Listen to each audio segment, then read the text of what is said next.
Saudara, musim kemarau yang melanda sejumlah wilayah di Kabupaten Sukabumi menyebabkan krisis air bersih di berbagai daerah. Akibatnya ratusan warga pun terpaksa mengantre air bersih untuk memenuhi kebutuhan sehari-hari. Musim kemarau yang melanda wilayah Kabupaten Sukabumi mengakibatkan krisis air bersih di sejumlah wilayah. Salah satunya di Kampung Cikiwul Tonggo, Desa Cibadak, serta Desa Sekarwangi, Kecamatan Cibadak. Warga di dua wilayah itu mengalami kesulitan air bersih karena sumur dan sejumlah sumber mata air mengering. Untuk memenuhi kebutuhan air bersih masyarakat, BPBD Kabupaten Sukabumi bersama relawan menyalurkan bantuan air bersih menggunakan mobil tangki. Ratusan warga terlihat mengantre dengan membawa jeriken, ember, dan galon untuk mendapatkan air bersih. Warga mengaku sudah beberapa minggu terakhir kesulitan mendapatkan air bersih. Mereka kini bergantung pada distribusi air bersih untuk memenuhi kebutuhan mandi, mencuci, dan memasak. Bu, berapa lama Bu kekeringan Bu? 3 minggu lebih lah. 3 mingguan. Gimana Bu ceritanya bisa kekeringan Bu ceritanya? Karena ini air irigasinya di sananya ada satu ada perbaikan, yang keduanya yang itu ini air selokannya pada rusak, pada roboh, longsor kecil-kecil gitu. Ya kan itu dimasukin ke sumur serapan itu. Oh, jadi warga tuh menampung air serapan ke sumur gitu? Ya buat mandi, buat cuci piring juga. Sementara itu, BPBD Kabupaten Sukabumi terus melakukan pendataan dan menyalurkan bantuan air bersih ke wilayah-wilayah yang terdampak.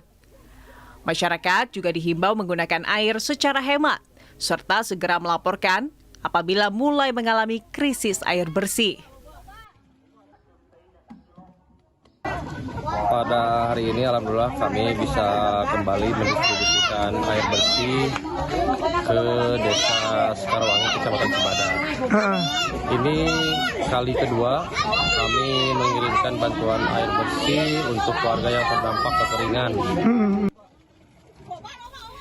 Kurangnya curah hujan dalam beberapa pekan terakhir menyebabkan debit mata air menurun dan sumur-sumur warga mulai mengering. Pemerintah daerah telah menyiapkan distribusi air bersih untuk memastikan kebutuhan air bersih masyarakat tetap terpenuhi. Andris Muhtar, Kompas TV, Sukabumi, Jawa Barat.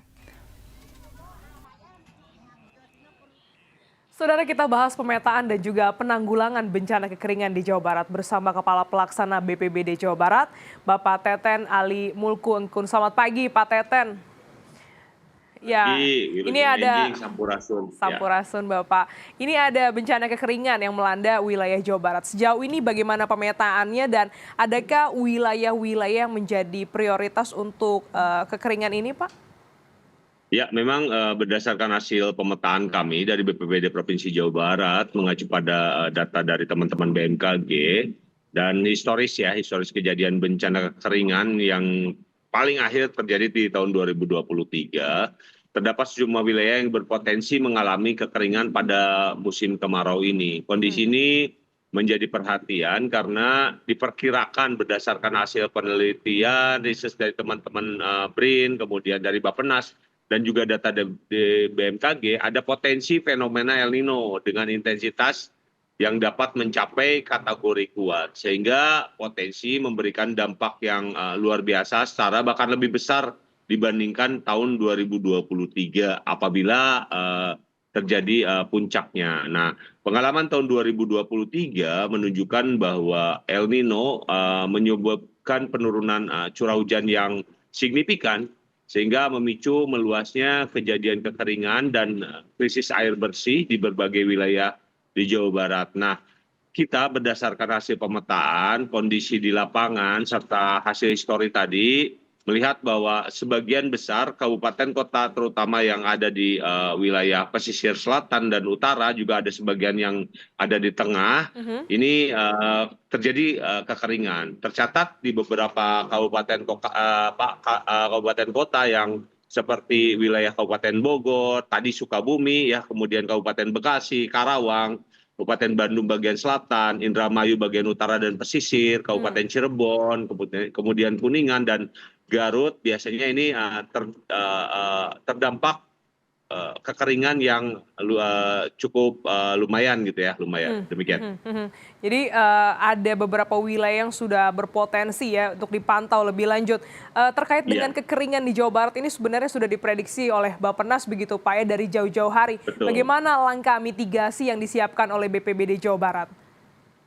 Jadi langkah BPBD Provinsi Jawa Barat kita disupport oleh BNPB ya, pemerintah provinsi dan kabupaten kota juga bekerja sama dengan multi stakeholder, termasuk kita juga sudah mengumpulkan teman-teman dari klaster logistik berdasarkan prioritas wilayah gitu ya, apakah itu menggunakan mobil tangki, kemudian penyediaan sumber air melalui pembangunan atau pengemburan sumber bor. Nah, beberapa bulan yang lalu dan tahun yang lalu di beberapa tempat di Jawa Barat kita yang betul-betul diprediksi akan mengalami kekeringan, kita sudah membuat pengeboran sumur bor di beberapa spot, serta kita juga melakukan kesiapsiagaan ya, yang kemarin sebelumnya kita hidrometeorologi basah.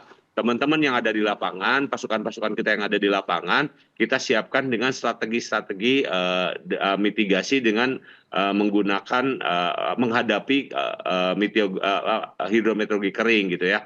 Dan kita siap 24 jam apabila diperlukan, dan masyarakat silakan mengontak kami, teman-teman kewilayahan baik itu desa maupun kelurahan, karena kami sudah melakukan rapat koordinasi bagaimana proses bisnisnya, bagaimana SOP-nya, bagaimana mekanisme kerjanya yang harus kami lakukan dalam melakukan pelayanan terhadap masalah hidrometeorologi kering ini. Demikian. Iya, Pak, ini kan ada memasuki kemarau, ada juga fenomena El Nino yang memperparah kekeringan untuk wilayah Jawa Barat ini.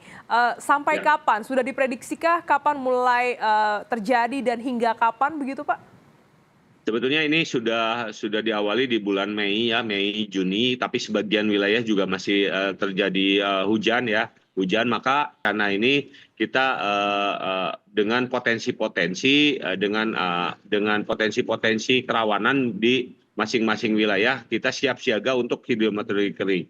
Nah, kita dalam 3 atau 4 bulan ini peralatan-peralatan, alat-alat, kemudian pengetahuan, kompetensi aparat-aparat yang ada di lapangan, itu kita fokuskan ke hidrometeorologi kering. Termasuk kita juga sinkronisasi dengan pemadam kebakaran ya, yang kemungkinan mengantisipasi adanya kebakaran lahan dan hutan. Nah, seperti yang kemarin kejadian di beberapa tempat gitu ya, seperti di Purwakarta kemarin gitu ya, kita juga sudah langsung terjun ke lapangan.